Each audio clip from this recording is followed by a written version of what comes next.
and I want to use my time by picking up on one of Paul's comments, which was that PPPs are not working in Africa.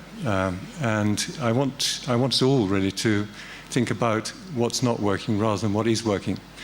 I very often go to conferences like this, and you hear a lot about the wonderful projects that people have done and closed. But what I think is more valuable is perhaps to think about why things are not working, why they're not coming forward, and why they're not closing. And this applies to South Africa as much as it does to any other country on the continent.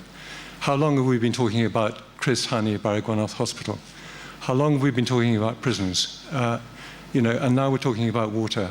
Is PPP really a credible procurement format in South Africa? And if it's not credible in South Africa, is it really credible anywhere else in Africa? That's really the key of it. World Bank estimates that $93 billion a year is required for African infrastructure. $93 billion. Where's that going to come from? Well, half of it will come from domestic savings. So that cuts it right back to 45 billion a year. So that 45 billion, clearly the multilaterals, the DFIs, the IFIs, the agencies, the AFDs, the Propacos and so on, are going to provide a substantial chunk of that. But my contention is that a lot of that has to come from international commercial banks. So we have to galvanize the international appetite. Clearly domestic banks are very strong and very active, and a lot of liquidity is going to come from them. But until we get international banks back into African projects, this deficit is never going to be covered. And so what I want to focus on is how can we get international banks into the area of infrastructure investment in Africa. And by infrastructure investment, I'm not just referring to the kind of, let's call them the jewels in the crown, the individual projects which are closed and working. I'm really talking about roads, rail, all the basic essential infrastructure without which the costs escalate dramatically, the kind of entropy, the waste of energy inside the economies increases. How can you get communication better, health services better, schools, etc.? All this social infrastructure has a direct negative impact on economic growth. And at the end of the day, we're talking about economic growth, we're talking about generating jobs, we're talking about increasing wealth for Africans. And that's really all that we should be concerned about. So how do we get international banks back? And I would contend that what we have to do is to think much more carefully about what banks' appetite is today. And it's different from what it was yesterday. We've had a financial crisis. Banks have changed. Regulation is becoming stricter, stronger, and harder every day. And the rules have changed. So until project developers start to realize, not project developers, but sponsors, until the whole PPP community starts to realize that banks' appetite has changed, they're going to be churning out projects which follow the rules from yesterday and don't tick the boxes for today.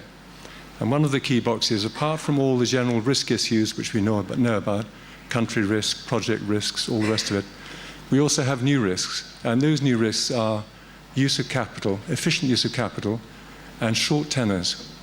The banks are, in my view, no longer going to lend for the tenors that they used to.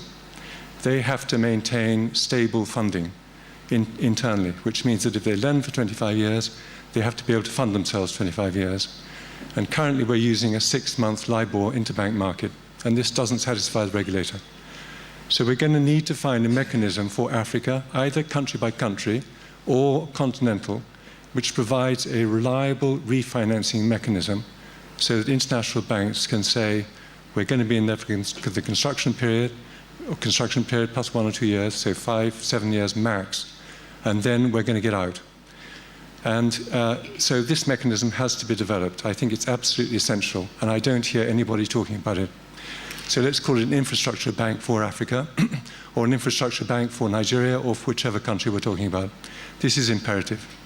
And another thing which I think is imperative is to decide what happens to those assets once they have been refinanced. And my view is that they need to be held by the citizens of those countries, who would then have investments in essential infrastructure in their countries. They would be able to take a long-term exposure on essential infrastructure. So we have to find a mechanism for taking it out of the international bank sector and putting it into the domestic savings sector. And so this infrastructure bank would need not just to refinance commercial debt, it would need to repackage these assets into investable commodities and sell them through the life institutions, pension funds, to the domestic savers. This mechanism I don't see. And thirdly, I think that what we need definitely, and we hear very little about, is a substantial increase in capacity of countries to negotiate PPPs. That's to say, generally, a public sector capacity to interface with the private sector. And this is not easy. I was just talking to Brett earlier about Sanral, how 10 years ago it was full of engineers, and there didn't seem any way that they could procure major toll roads in South Africa. Right now, it's a highly successful agency, and somehow they've managed this culture change from engineering to project procurement. Now, we have to think about that on a public sector level in each country in Africa. How do we develop that capacity? And so IPFA's job, who I'm representing today, is to provide a network for communication between private and public sector, and also to try to help to build capacity by accessing skills from the private sector and elsewhere to help to train public sector. So those are my few remarks. A very challenging outlook. I'd like to hear people's views on not just the panels, I want to hear everybody's views on what they think is going wrong and how we can fix it. We have a very, very talented panel here. We have Forbes Padiachi from Fieldstone active really all around the continent in a multitude of different capacities. So it's great to have you here. Then we have Ram Ahidara, talking about people coming from London. Ram has come from Washington to be here, so it's great to have you here as well from the IFC. IFC, of course, doesn't need any introduction from me, probably the most active funder of projects on the continent, so that's great. Brett, that I've mentioned before, Brett Berta from Nedbank, a very active participant in project finance, so we'll get a view from a domestic lender that is really spreading continent-wide as well. And Chidi Izuwa from the Infrastructure Concessions Regulatory Commission in Nigeria, which is the most active public sector player in Nigeria, promoting PPPs in that extremely important country.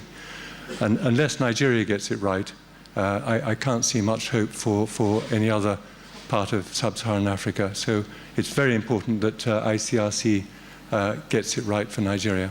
Doing business in Africa. You can't afford to be without Africa Investor.